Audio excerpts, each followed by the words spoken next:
दोस्तों, एक बार नारद जी भगवान श्री कृष्ण के पास आते हैं और उनसे पूछने लगते हैं, हे प्रभु, सूर्य को जल देने का क्या औचित्य है? सूर्य को जल क्यों दिया जाता है? सूर्य को जल देने के क्या फायदे हैं? तथा सूर्य को जल देने की सर्वोत्तम विधि कौन सी है? तब भगवान श्री कृष्ण नारद जी से कहते हैं, हे देवर्षि, आपने समस्त मानव जाति के कल्याण हेतु उचित प्रश्न किया है। सूर्य देव की उपासना अत्यंत शुभ फलदायी है। प्रत्येक मनुष्य को सूर्य को जल अवश्य देना चाहिए। हे देवर्षि, मैं आपको एक अत्यंत पवित्र कथा सुनाता हूं, जिससे आपकी द्विधा समाप्त हो जाएगी और आपको आपके सभी प्रश्नों के उत्तर भी मिल जाएंगे। जो भी इस कथा का श्रवण करता है, उसे 100 वर्षों तक सूर्य को जल देने का फल प्राप्त होता है। इसीलिए आप इस कथा को ध्यान से पूरा जरूर सुने। दोस्तों, भगवान श्री कृष्ण ने सूर्य देव की महिमा का वर्णन करने के लिए नारद जी को एक अत्यंत पवित्र कथा सुनाई है। इस कथा में सूर्य को जल देने की सही विधि और अत्यंत शक्तिशाली सूर्य देव के मंत्र के बारे में बताया है। इसीलिए आप सभी इस कथा को ध्यान से पूरा अवश्य सुने। इस कथा को सुनने मात्र से ही आपको सूर्य को जल देने का फल प्राप्त होता है। तो चलिए शुरू करते हैं। भगवान श्री कृष्ण कहते हैं, हे देवर्षि, प्राचीन काल की बात है। दक्षिण देश में एक अत्यंत प्राचीन शोभायमान नगरी थी। उस नगरी में देवशर्मा नाम का ब्राह्मण अपनी पत्नी कलावती के साथ निवास करता था। देवशर्मा शास्त्र ज्ञान में पारंगत था, किंतु उसने अपने ज्ञान का कभी सदुपयोग नहीं किया। उसने उसके ज्ञान का उपयोग केवल धन कमाने के लिए किया। देवशर्मा ने अपने जीवन में कभी दान धर्म नहीं किया, कभी सूर्यदेव को अर्घ्य नहीं दिया। वह अत्यंत स्वार्थी और दंभी स्वभाव का था। फिर एक दिन वह वन से जा रहा था तो एक विषैले सर्प के काटने के कारण देवशर्मा की मृत्यु हो गई। मृत्यु के बाद देवशर्मा को यम के दूत यमलोक लेकर गए। वहां यमराज ने देवशर्मा के पाप और पुण्य का मूल्यांकन किया और देवशर्मा को नरक में डाल दिया। देवशर्मा अनेकों वर्षों तक नरक में सजा भुगतने लगा और फिर उसे प्रायश्चित करने के लिए फिर से मनुष्य जन्म की प्राप्ति हुई। उसका दूसरा जन्म एक गरीब क्षुद्र के घर पर हुआ। दूसरे जन्म में उसे अत्यंत दुख भोगने पड़े। उस शूद्र के बड़े होते ही उसके पिता ने उसका विवाह एक युवती से करा दिया और फिर वह उस युवती के साथ वन में ही झोपड़ी में रहने लगा। विवाह के बाद अनेक वर्षों तक उस शूद्र को कोई संतान नहीं हुई, इसीलिए वह और भी अधिक दुखी रहने लगा। लेकिन इतने में ही उसके दुख समाप्त नहीं हुए। कुछ वर्षों के बाद दैवयोग से उसके शरीर में भयंकर कोढ़ का रोग उत्पन्न हुआ और वह भयंकर कोढ़ के रोग से पीड़ित हो गया। उसके शरीर पर अनगिनत जख्म हुए, जिनसे पस निकलता रहता था। वह कोढ़ी शूद्र अब कुछ काम भी नहीं कर सकता था और दिन भर घर पर ही पड़ा रहता। उसकी पत्नी एक पतिव्रता नारी थी। उसने पति को कोढ़ होने के बाद भी उसका साथ नहीं छोड़ा और वह उसकी नित्य सेवा करती रहती थी। वह अपने पति को ही परमेश्वर मानकर उसकी पूजा करती थी, उसके लिए भोजन का प्रबंध करती थी, उसे स्नान करती थी। वह शूद्र अनेक बार मन ही मन सोचता रहता था कि किस जन्म के पाप के कारण उसे यह कोढ़ रोग हुआ। ऐसा सोचते हुए वह बहुत ही निराश और उदास रहने लगा। फिर एक दिन उसके द्वार पर एक साधु पधारे। उस कोढ़ी शूद्र की पत्नी ने उन साधु महात्मा की बड़ी सेवा की, जिससे प्रसन्न होकर उस साधु ने उस कोढ़ी की पत्नी को वर मांगने के लिए कहा। तो कोढ़ी की पत्नी ने कहा, हे महात्मा, मेरे लिए मेरे पति ही सर्वस्व है, वही मेरे स्वामी है। अतः आपसे विनती है कि मेरे पति का रोग दूर करे और उन्हें पहले के जैसा बना दे। इस पर उस साधु महात्मा ने कहा, हे देवी, यह रोग तुम्हारे पति को उसके पिछले जन्म के कर्मों के कारण प्राप्त हुआ है। यही विधि का विधान है। मैं इसमें हस्तक्षेप नहीं कर सकता। ईश्वर मनुष्य को उसके पाप कर्मों का दंड अवश्य देते हैं, कोई भी इससे चूक नहीं सकता। किंतु मैं तुम्हें इसका उपाय बता सकता हूं। इस रोग से बचने के लिए केवल एक ही उपाय है। तुम अपने पति को लेकर सूर्यदेव की शरण में जाओ, सूर्यदेव की नित्य उपासना करो। सूर्यदेव की कृपा से तुम्हारा पति कोढ़ से मुक्त हो जाएगा और उसे कामदेव के समान सुंदर रूप प्राप्त होगा। फिर उस साधु महात्मा ने उस स्त्री को सूर्यदेव की उपासना की विधि बताई। उस विधि को जानकर उस कोढ़ी की पत्नी ने अपने पति के साथ मिलकर पूरी निष्ठा और श्रद्धा से सूर्यदेव की उपासना की और देखते ही देखते कुछ ही दिनों में उसका पति पूरी तरह से ठीक हो गया।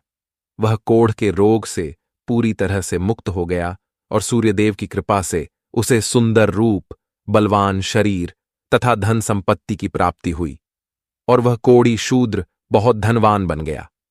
हे नारद, अब मैं तुम्हें सूर्यदेव को प्रसन्न करने की विधि और मंत्र के बारे में बताता हूं, जिसे करने से मनुष्य के सभी रोग नष्ट होते हैं, उसे उत्तम स्वास्थ्य और सुख समृद्धि की प्राप्ति होती है। श्री कृष्ण कहते हैं, हे नारद, रोज सूर्यदेव को जल चढ़ाना एक ऐसा नियम है जो मनुष्य के जीवन में बहुत बड़ा बदलाव ला सकता है। सूर्य की शक्ति इतनी अलौकिक है कि इसके बिना ये पूरी धरती तहस नहस हो सकती है। सूर्यदेव प्रकाश, सकारात्मकता, इंद्रिय संयम, ऊर्जा आदि के देवता है। सूर्यदेव को मात्र जल चढ़ाने से सभी संकट दूर हो सकते हैं। संसार की हर परेशानी का हल सूर्यदेव के पास ही है।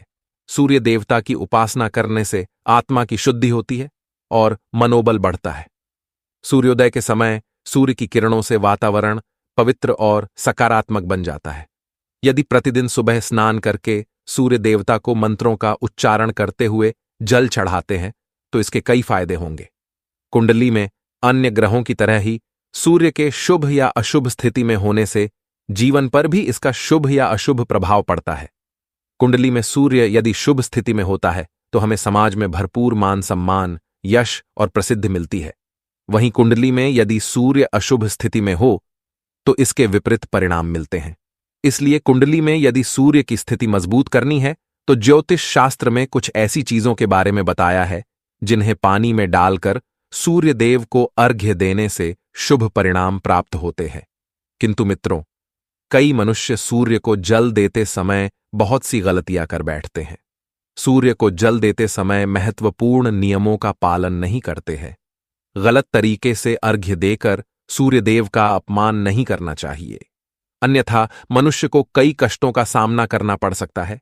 साथ ही केवल सूर्य को जल देने से फल की प्राप्ति नहीं होती है। सूर्य को जल देते समय विधि का पालन करते हुए सूर्यदेव के मंत्र का जाप करना भी आवश्यक है। तभी सूर्य को जल देने का फल मनुष्य को प्राप्त होता है। शास्त्रों के अनुसार सूर्यदेव अप्रसन्न होने पर मनुष्य की बुद्धि का नाश हो जाता है। उसे चारों ओर से अपमान का सामना करना पड़ता है। ऐसे व्यक्ति की आंखों की रोशनी चली जाती है और उसे उच्चिष्ट भोजन प्राप्त होता है। फल स्वरूप व्यक्ति की विद्या नष्ट हो जाती है। उसकी स्मरण शक्ति कमजोर होती है। पिता पुत्र में अकारण ही वाद विवाद होने लगता है। सूर्य देवता रूठ जाने पर व्यक्ति पर गलत इल्जाम लगते हैं और उसके हाथ से अनजाने में कई अपराध हो जाते हैं। इसीलिए व्यक्ति को अनिष्ट कार्य करके सूर्यदेव को रुष्ट नहीं करना चाहिए। सबसे पहले मैं तुम्हें सूर्य को अर्घ्य देने का अर्थ बताता हूं। सूर्य को अर्घ्य देने से तात्पर्य यह है कि सूर्य देवता को भक्ति भाव से जल अर्पण करना। यह जल दोनों हाथों की ओंजल बनाकर या तांबे के पात्र में शुद्ध जल भरकर उसे सूर्य देवता को समर्पित करें। लेकिन ध्यान रहे कि यदि हाथों की ओंजल बनाकर सूर्य देवता को अर्घ्य दे रहे हैं तो हाथों की तर्जनी और अंगूठे को एक दूसरे से जोड़कर ना रखें, यानी कि एक दूसरे का स्पर्श ना होने दें। दोनों हाथों के अंगूठों को फैलाकर रखें। यदि हम तर्जनी और अंगूठे को जोड़कर रखते हैं तो यह राक्षसी मुद्रा बन जाती है और इस मुद्रा में सूर्य को अर्घ्य देना अशुभ माना जाता है। यदि पात्र में जल भरकर सूर्य देवता को अर्घ्य दे रहे हैं तो भी उस पात्र को दोनों हाथों के अंगूठे का स्पर्श ना हो, इसका ध्यान रखें। अर्घ्य देते समय अपने दोनों हाथों को ऊपर उठाकर पात्र को पकड़े और सिर झुकाकर रखें। सूर्य देवता को अर्घ्य हमेशा सूर्योदय के समय देना चाहिए। उगते हुए सूर्य की उपासना करना हमेशा ही शुभ होता है। सूर्योदय के 2 घंटे बाद अर्घ्य देने का कोई भी औचित्य नहीं होता है।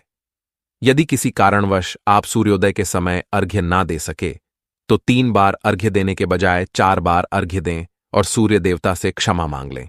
इससे दोष कम हो जाता है। सूर्य को जल तांबे के पात्र में ही देना चाहिए। तांबा को सूर्य देव की प्रिय धातु माना गया है, इसीलिए सूर्य को जल देने के लिए केवल तांबे से बने पात्र का ही प्रयोग करना चाहिए। अन्य धातुओं से बने पात्रों में सूर्य को अर्घ्य देने से कोई लाभ प्राप्त नहीं होता है। परमात्मा ने सूर्य को जगत में प्रकाश करने, संचालन करने, अपने तेज से शरीर में ज्योति प्रदान करने तथा जठराग्नि के रूप में आमाशय में अन्न को पचाने का कार्य सौंपा है। इसी कारण से तांबे के पात्र में रखे जल को पीने से व्यक्ति पेट से जुड़े रोगों से भी मुक्त हो जाता है। उस तांबे के पात्र में गंगा जल या पवित्र नदियों का जल भरें। यदि ऐसा संभव नहीं है तो शुद्ध जल का प्रयोग करें। मात्र जल से कभी भी अर्घ्य नहीं देना चाहिए। जल के पात्र में जल के साथ मुख्य रूप से कोई भी लाल फूल, लाल चंदन और अक्षत जरूर डालें। आप चाहें तो इस जल में थोड़ा सा घी, शहद, दूध या गुड़ इत्यादि भी मिला सकते हैं। सूर्य देव को अर्घ्य देने का सही समय तब होता है जब सूर्य लालिमा लिए हो, अर्थात जब प्रातःकाल में सूर्य लाल रंग का दिखाई दे तो उस समय अर्घ्य देना सर्वश्रेष्ठ फल देता है। यदि किसी मनुष्य ने सूर्य को अर्घ्य देने का संकल्प लिया है तो यह संकल्प कभी नहीं तोड़ना चाहिए। जितने दिनों का भी संकल्प लिया हो उतने दिन सूर्य को अर्घ्य अवश्य देना चाहिए। यदि संकल्प को पूरा नहीं कर सकते तो ऐसा संकल्प नहीं करना चाहिए, इससे सूर्यदेव रुष्ट हो जाते हैं। दोस्तों, भगवान श्री कृष्ण ने सूर्यदेव को जल देने का मंत्र बताया है, जिसका उच्चारण अवश्य ही करना चाहिए। वह मंत्र इस प्रकार है: ओम खकोलकाय नमः। इसके अलावा ओम घृणी सूर्याय नमः। इस मंत्र का जाप भी कर सकते हैं। इस मंत्र का उच्चारण करके सूर्य को जल देने से दरिद्रता का अंत होता है और व्यक्ति को सुख समृद्धि की प्राप्ति होती है। श्री कृष्ण कहते हैं, हे वत्स, सूर्यदेव की महिमा अपरंपार है और प्रतिदिन ही हमें उनका आभार मानना चाहिए। परंतु मुख्य रूप से रविवार का दिन सूर्य देवता का दिन माना जाता है। इसलिए कुंडली से सूर्य दोष को दूर करने के लिए रविवार के दिन विशेष रूप से सूर्य देवता का उपवास रखना चाहिए और सूर्य से संबंधित वस्तुओं का दान करना चाहिए। सूर्यदेव से संबंधित वस्तुएं हैं तांबा, गेहूं, गुड़, चंदन तथा पीले रंग के वस्त्र आदि। इन वस्तुओं का रविवार के दिन दान करने से व्यक्ति के सभी दुखों का अंत होता है। यदि व्यक्ति बीमार है अथवा घर में सूतक है या अन्य कोई समस्या है जिसके कारण वह सूर्य देव को अर्घ्य नहीं दे पा रहे हैं, तो इसके लिए शास्त्रों में मानस पूजा का प्रावधान किया गया है, अर्थात अपने मन में ही सूर्य देव को अर्घ्य दे सकते हैं। सूर्योदय पूर्व दिशा से होता है और यदि किसी कारणवश सूर्य देवता दिखाई नहीं दे रहे हैं तो उनका मन ही मन स्मरण करके पूर्व दिशा की ओर मुख करके उन्हें अर्घ्य दे सकते हैं, लेकिन कभी भी सूर्य को अर्घ्य देने का संकल्प न छोड़े। तो दोस्तों, इस प्रकार से भगवान श्री कृष्ण ने सूर्य देव को अर्घ्य देने की विधि, सूर्यदेव को अर्घ्य देने का मंत्र बताया है। उम्मीद है आपको यह कथा और जानकारी अच्छी लगी होगी, तो वीडियो को लाइक जरूर करें और कमेंट में जय सूर्यदेव और जय श्री कृष्ण जरूर लिखें। साथ ही चैनल को सब्सक्राइब करना न भूलें। आप सभी का धन्यवाद।